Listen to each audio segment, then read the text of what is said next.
Bondoso Deus, ajuda-nos, ó Pai, e auxilia-nos a ouvirmos e a aprendermos da Tua Palavra. Nós assim te pedimos e nós assim oramos, em nome de Jesus. Amém. Colossenses capítulo 2.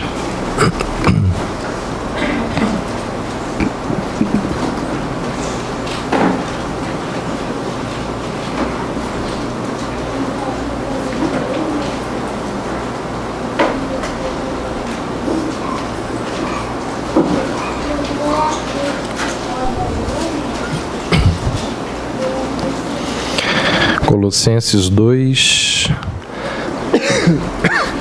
os 5 primeiros versos dizem assim: quero que saibais como é grande a luta que enfrento por vós, pelos que estão em Laodiceia e pelos que ainda não me viram em pessoa, para que o coração deles seja animado, estando vós unidos em amor e enriquecidos da plenitude do entendimento, para o pleno conhecimento do mistério de Deus, Cristo, em quem estão ocultos todos os tesouros da sabedoria e da ciência. Digo isso para que ninguém vos engane com palavras capciosas, pois ainda que meu corpo esteja ausente, estou convosco em espírito, alegrando-me ao ver a vossa ordem e a firmeza da vossa fé em Cristo. Essa epístola faz parte daquele conjunto de epístolas chamadas de epístolas da prisão. Venho falando isso, né? Lembrando esse detalhe. Paulo escreveu Efésios, Filipenses, Colossenses e Filemon quando esteve preso em Roma.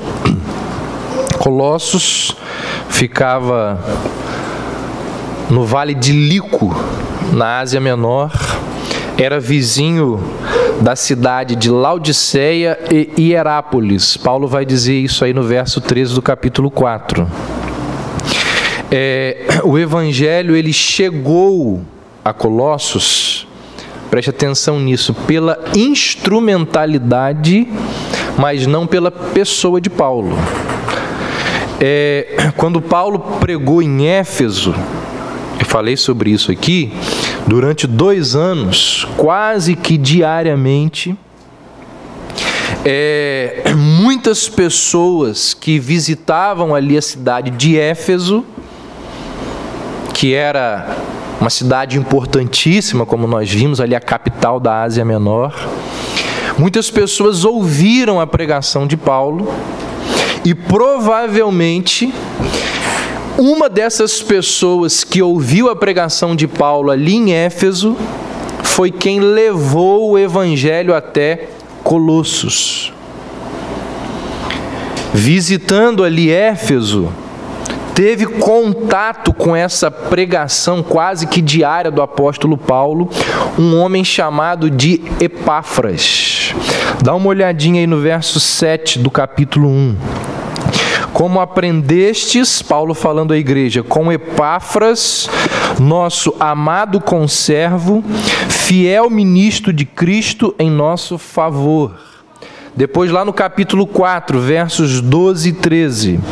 Cumprimenta-vos Epáfras, que é um de vós, servo de Cristo Jesus, que sempre luta por vós em suas orações, para que permaneçais amadurecidos e plenamente seguros em toda a vontade de Deus.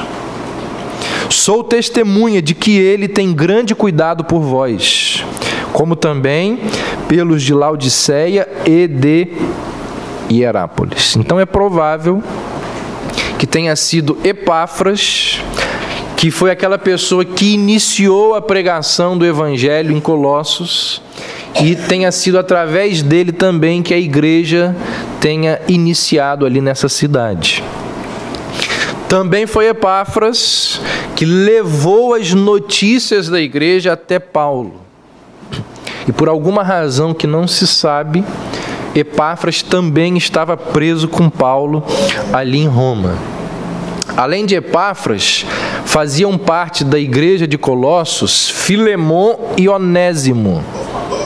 Filemon era alguém que tinha bons recursos, era uma pessoa abastada. E Onésimo era escravo de Filemon. Nós vamos falar um pouco mais disso quando chegarmos na epístola a Filemon. Ao que parece, Onésimo foi lá e roubou um dinheiro de Filemon e fugiu para Roma.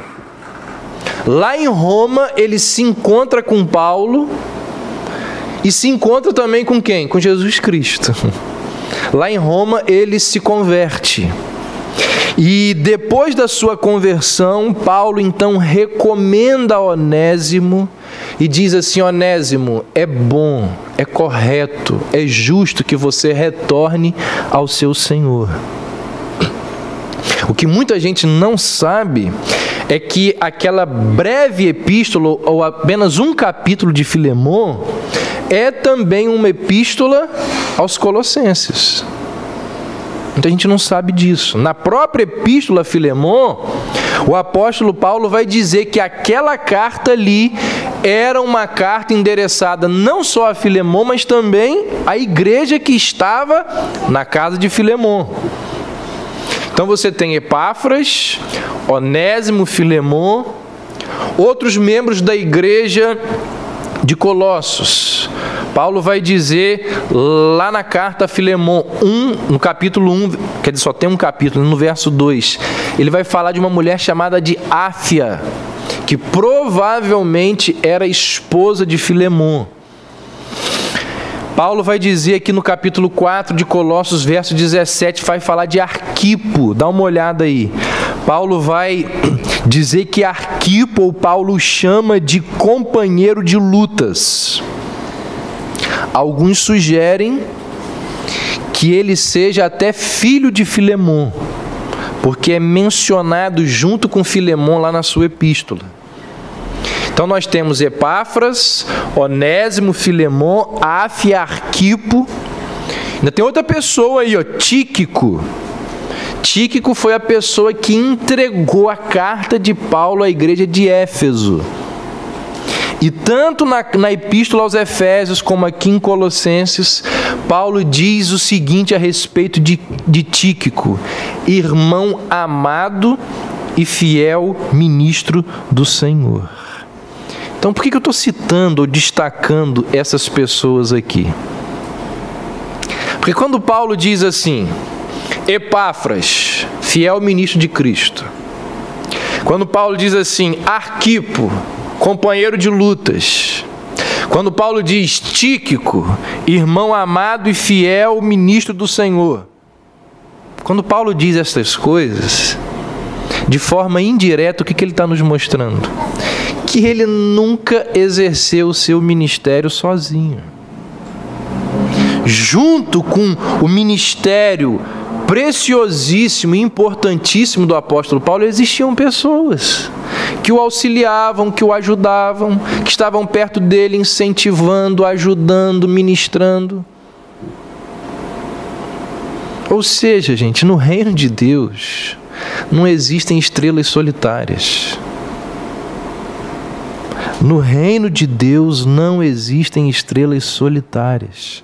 O reino de Deus, ele vai adiante, não é pela capacidade de uma única pessoa. São muitas pessoas que Deus utiliza como instrumento na propagação, na difusão, no crescimento do reino dele aqui na terra.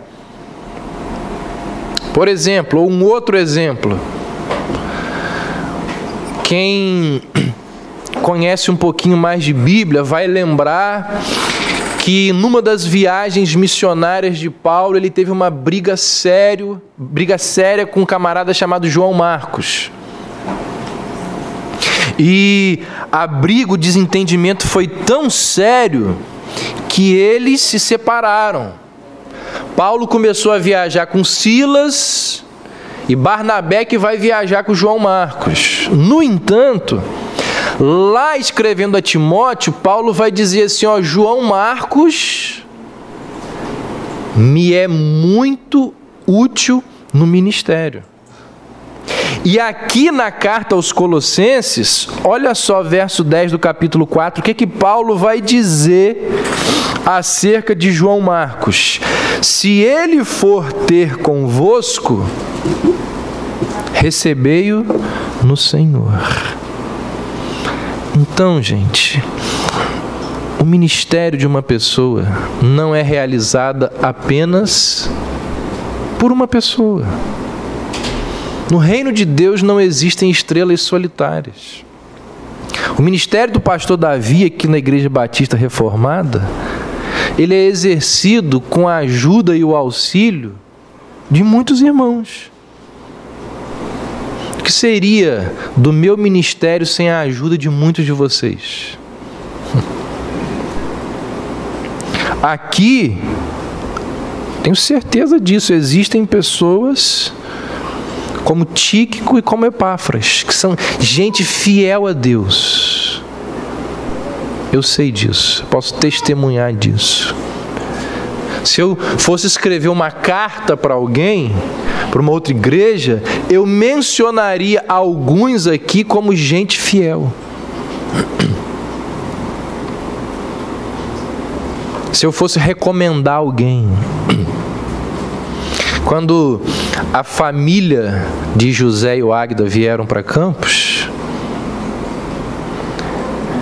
o pastor deles lá de Belo Horizonte me enviou uma carta dizendo deles, a respeito deles, características deles. Coisa preciosa, valiosa isso. O testemunho, o incentivo.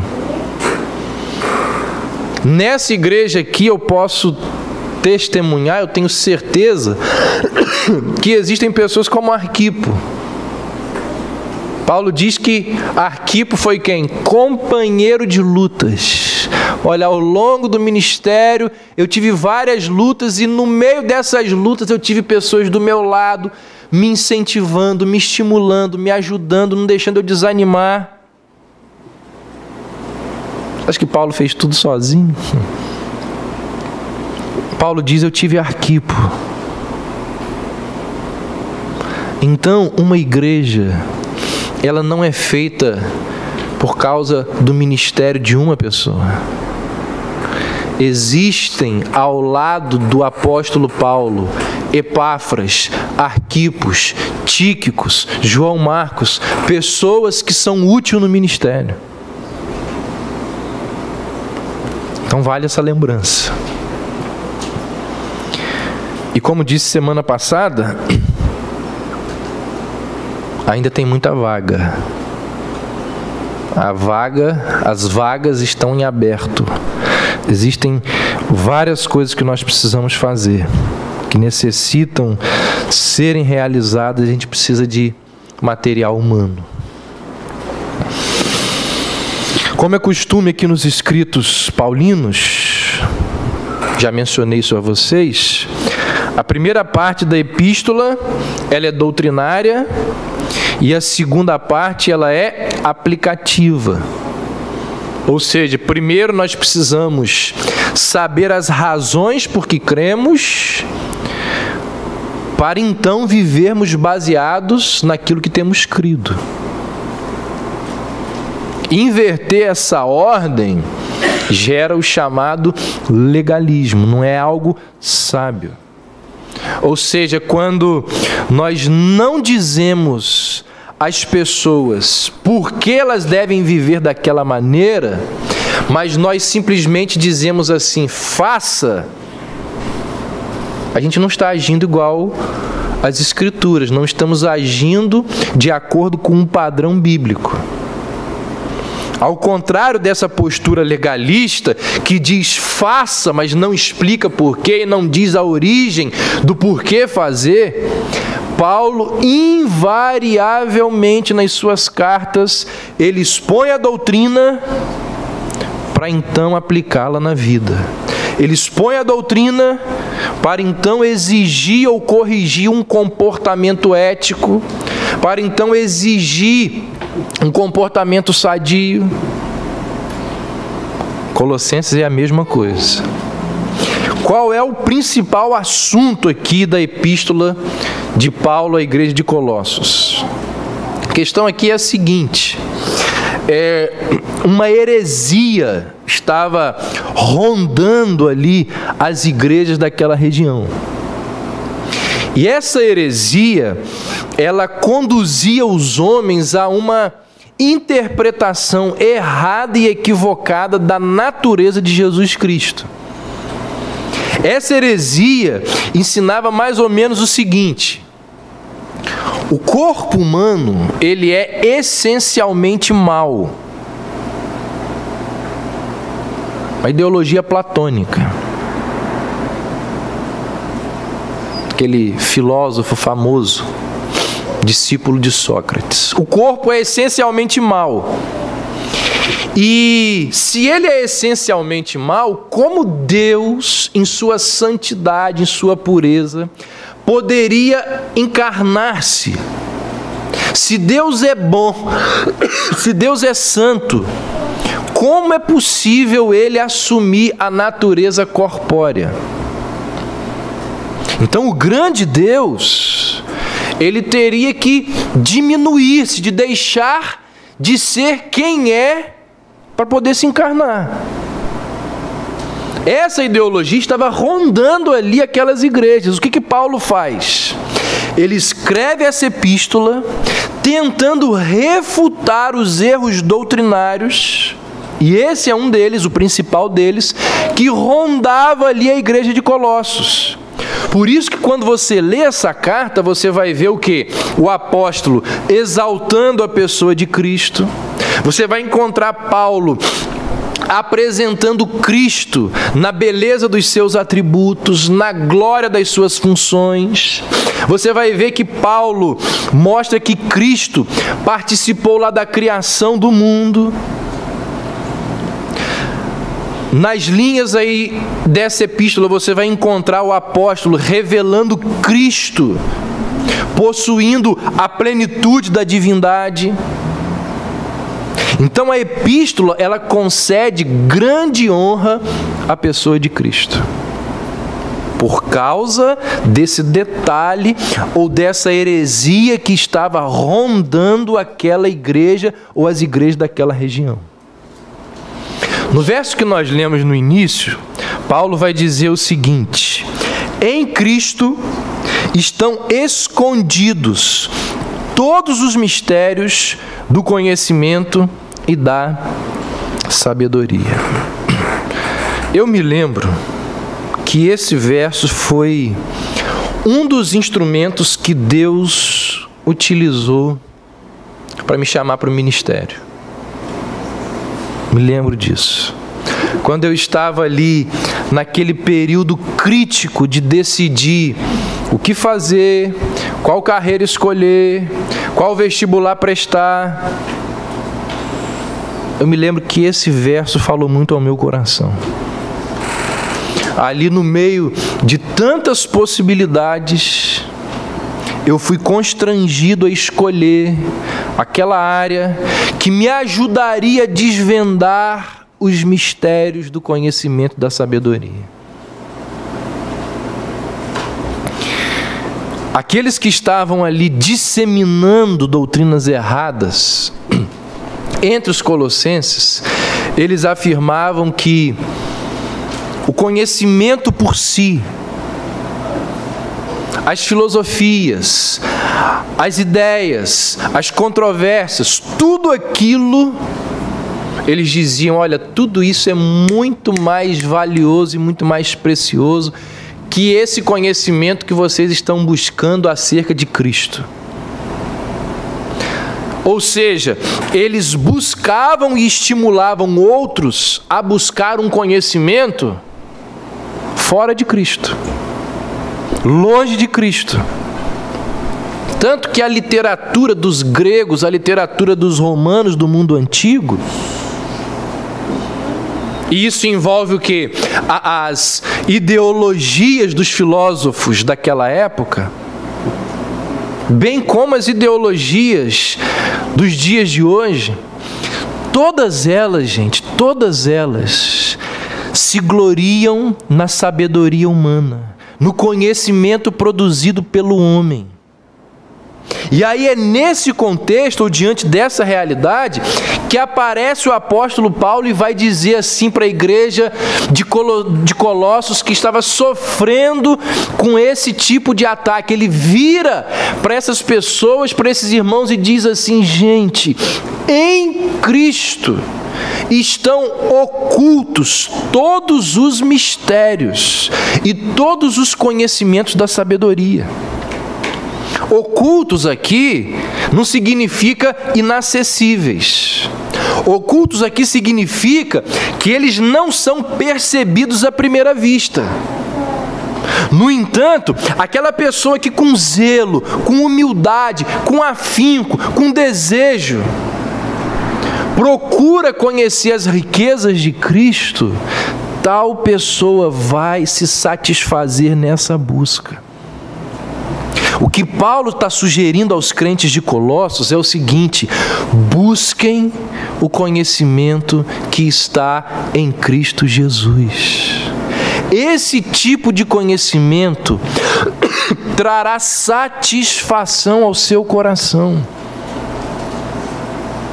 É claro, é óbvio que isso não significa que outras áreas do conhecimento sejam desprezíveis, sejam menores, sejam sem valor. Absolutamente, claro que não é isso que Paulo propõe aqui. O que Paulo propõe ou sugere aqui é que qualquer área do conhecimento humano deve ser analisada à luz da pessoa de Jesus Cristo. Quando nós estudamos as verdades desse mundo, as ciências desse mundo, e comparamos, fazemos um paralelo com a pessoa de Jesus Cristo, o negócio ganha um brilho muito maior, vai dizer o apóstolo Paulo. Porque se Cristo é a sabedoria de Deus, ou seja, a sabedoria do Criador, como que você vai buscar uma sabedoria e desprezar Jesus Cristo? Então o que Paulo propõe aos crentes em Colossos é que o homem sincero que anda à procura da verdade, ele vai interagir com esse mundo na perspectiva de Deus.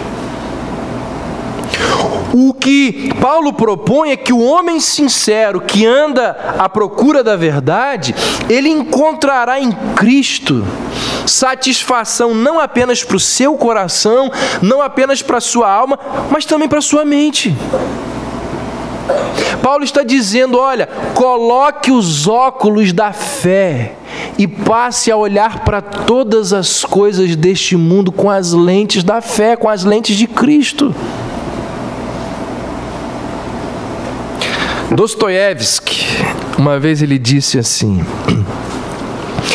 creio que não existe nada de mais belo, de mais profundo, de mais simpático, de mais viril e de mais perfeito do que o Cristo. E eu o digo a mim mesmo, com um amor cioso que não existe, que não pode existir.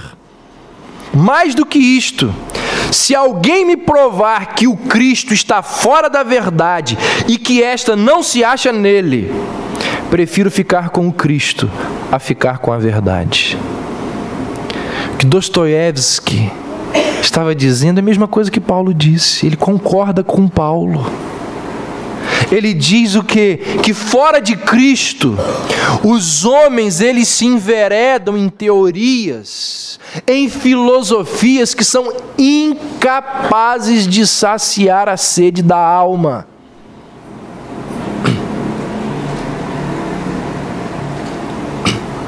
Marcinho, conversando comigo há pouco tempo, falou de uma professora dele da UF, perdeu uma irmã e estava num momento terrível na sua vida pela perda da irmã gêmea. E ela virou para ele e falou assim: tudo que eu estudei a minha vida inteira, tudo que eu li acerca de Karl Marx, não me dá 1 centímetro de consolo nessa hora.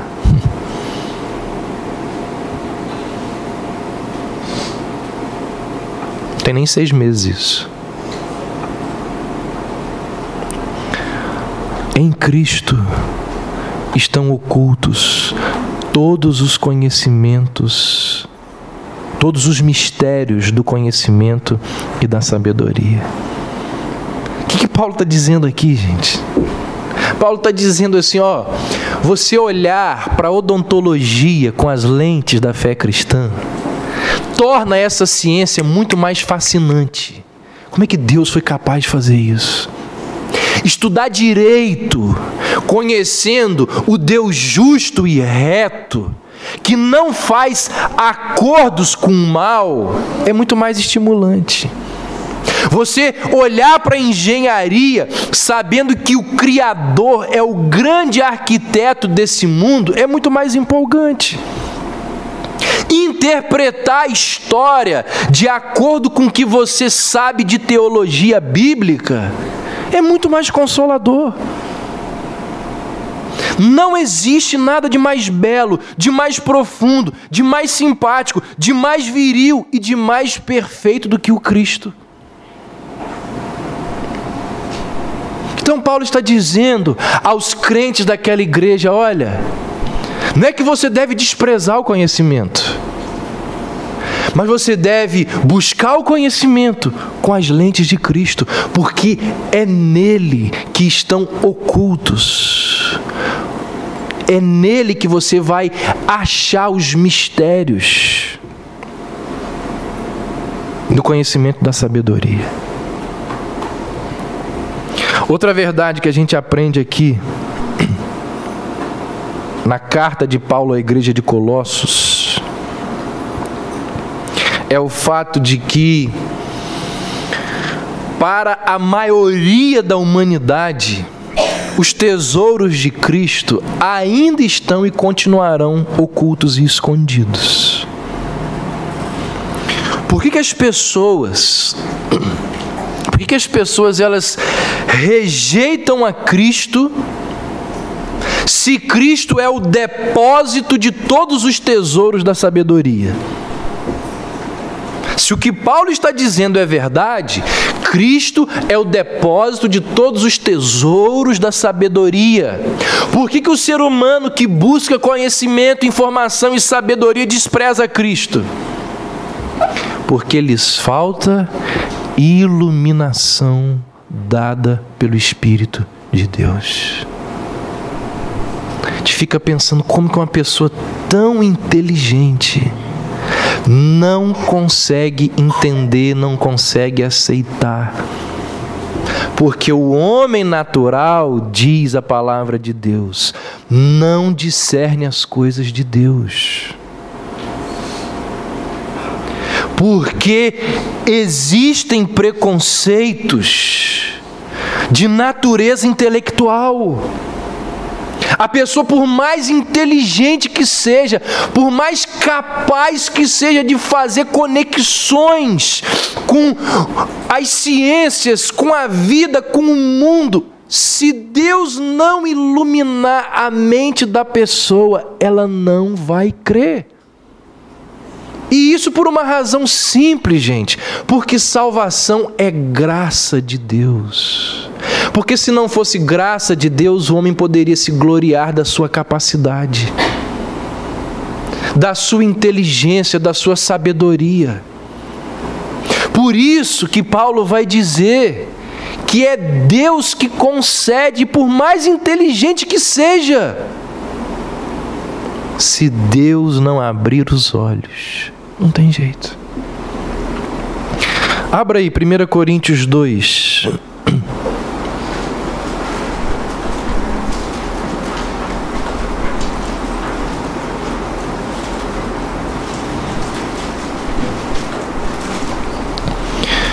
1 Coríntios 2.